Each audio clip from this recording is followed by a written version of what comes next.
गावठाण विस्ताराला सगळ्यांना जमीन दिली. बेलवंटीची 600 एकर जमीन ती मोफत दिली आपण एमआयडीसीला.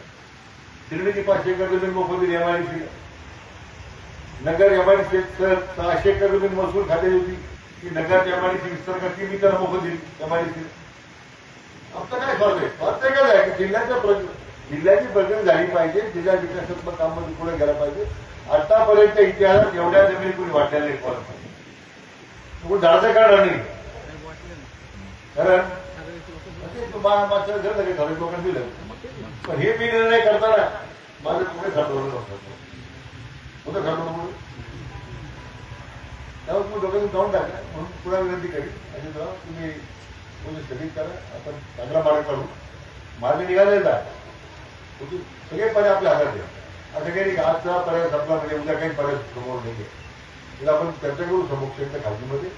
परंतु या मंगळवार बुधवारी तुम्ही जाऊन या मुंबईला.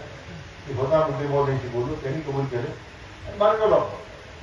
तुमचं आंदोलन करण्याचा अधिकार आहे, उपोषण करण्याचा अधिकार आहे, तुमचा न्याय हक्क न्याय बाजू आहे, आमचा हक्काचा मला मिळाला पाहिजे याच्याशी मी पूर्णपणे मी आपल्या बरोबर आहे. त्याच्यामुळे तुम्ही काय तुमचा पण वेगळा नाही तर आतापर्यंत लढाई की आपली केव्हा समजायची. मी मजूर झालो नसतो तो विषय संपला होता. मग काय फक्त लढाई झाली असते आपली. काय झालं तर अजितरावांनी सुद्धा प्रयत्न केले, आम्ही सुद्धा सगळे म्हणून प्रयत्न केले, न्यायालयाच्या लढायला लागलो आणि आता मार्ग निघाला. तर फक्त विनंती आहे थोडं शांततेने घेतलं पाहिजे. आपले 10 वर्ष आपल्या हातात आहे त्याच्यातून काय मार्ग करायला आपण चालू. आणि मंत्री महोदयांनी स्वतः तिथे तुमच्याबरोबर अजितराव तुम्ही तट होऊ कशा झालं पाहिजे असं नाही. काय करतो पुरा काय काळजी नाही. मला विनंती आपण उपोषण स्थगित करावं. तर कार्यकर्त्यांना विनंती आम्हाला कृपया उपोषण आपलं ते स्थगित करण्याची आपल्याला विनंती सगळ्यांना आणि आमच्या महिला भगिनींना विनंती आहे, आपल्याला विनंती आहे तुझं आपण हे उपोषण स्थगित करू. निकाल जरा आपण करू. मी तुमच्याबरोबर आहे. तुमचा भाव आपल्या आडगावरी तुम्ही आहे. सरकारच्या सगळ्या आडगावरी नाही आला. सरकारच्या आपल्या सगळ्या मुख्य आडगावरी तुम्ही आहे का नाही तुम्ही नाही पण आडगावरी आहे तुम्ही.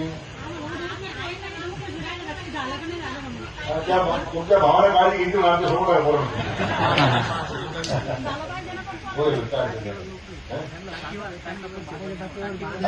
पाणी टाकीवर बोलत सांगितलं मी तर उतरून काय म्हणणार आहे.